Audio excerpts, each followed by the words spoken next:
అనమాట. అంటే దొంగిలించడం కానీ, వ్యభిచారము కానీ, జారత్వము కానీ, దొంగతనములు కానీ, ఇంకా నరహత్యలు కానీ, ఇవన్నీ కూడా పాపము ఎక్కడి నుంచి వస్తాయంటే మనిషి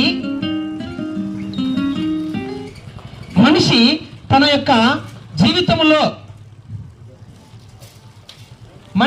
యొక్క జీవితంలో ఏం చేస్తాడంటే, ఏదైనా పొందుకోవాలి అనుకున్నప్పుడు, ఆశించిన దాన్ని దక్కించుకోవడానికి ఎంతకైనా తెగిస్తాడు. అవునా కాదా?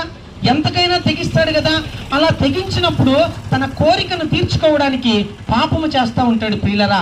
ఆ రీతిగా పాపము చేసి పెరుగుతున్నటువంటి ఈ మనిషి ఒకానొక దినమున చచ్చిపోయినప్పుడు ఆ మనిషి యొక్క శరీరము మట్టిలో కలిసిపోతా ఉంది.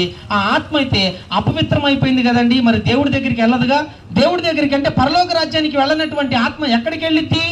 మీకు తెలుసా ఆ సంగతి? మీ అందరికీ తెలుసు. ఎక్కడికి వెళ్తుందంటే నరకానికి వెళుతుంది ప్రియులరా.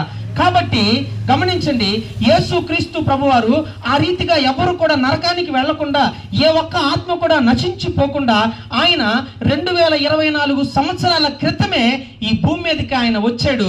ఆయన వచ్చి ఆయన శరీరములో పాపానికి శిక్ష విధించాడు. ఆయన సర్వమానవాళి యొక్క పాపములను కడగడానికి ప్రియులారా ఒక శ్లోకం కూడా ఉంది. సర్వమానవాళి పాప పరిహారో రక్త ప్రోక్షణం ఆవశ్యకం, తద్రక్తం పరమాత్మైన పుణ్యదాన బలియాగం అనేటటువంటి ఒక శ్లోకము.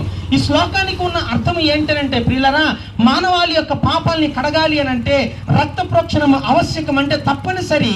అయితే ఆ రక్తం ఎవరిదై ఉండాలంటే తద్రక్తం పరమాత్మైన, అంటే ఆ రక్తం ఎవరిదంటే పరమాత్ముడిదై ఉండాలి. ఆ పరమాత్ముడు ఈ భూమి మీదకి రావాలి. భూమి మీదకి వచ్చినటువంటి పరమాత్ముడు ఆయన కుక్కకో, నక్కకో, లేకపోతే గేదెకో, ఇంకో జంతువుకో పుట్టకూడదు. ఆయన పుట్టాల్సింది ఎవరికినంటే మనుషుల పాపాలు కడగడానికి వచ్చినటువంటి దేవుడు, వచ్చేటటువంటి దేవుడు మనిషికే పుట్టాలి. అదిగాడ ఏ మనిషికి పుట్టాలంటే కన్యకకు మాత్రమే పుట్టాలి. అందుకనే యేసుక్రీస్తు ప్రభువారు కన్య అయిన మరియ గర్భములో జన్మించినట్లుగా మనం చూస్తా ఉన్నాం ప్రియులరా. ఆ రీతిగా ఆయన పుట్టుక ద్వారా కూడా ఏంటి అంటే పరిశుద్ధుడు.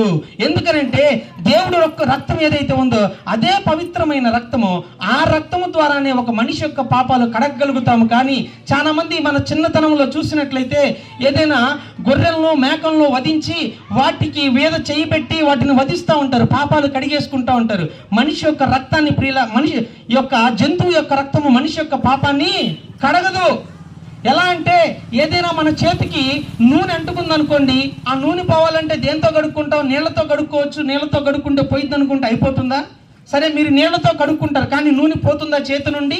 పోదు. దానికి ఏం కావాలా? సబ్బు కావాలా. అట్లాగే మనిషి యొక్క ప్రాణాత్మ దేహాలకు పాపాన్ని కడగ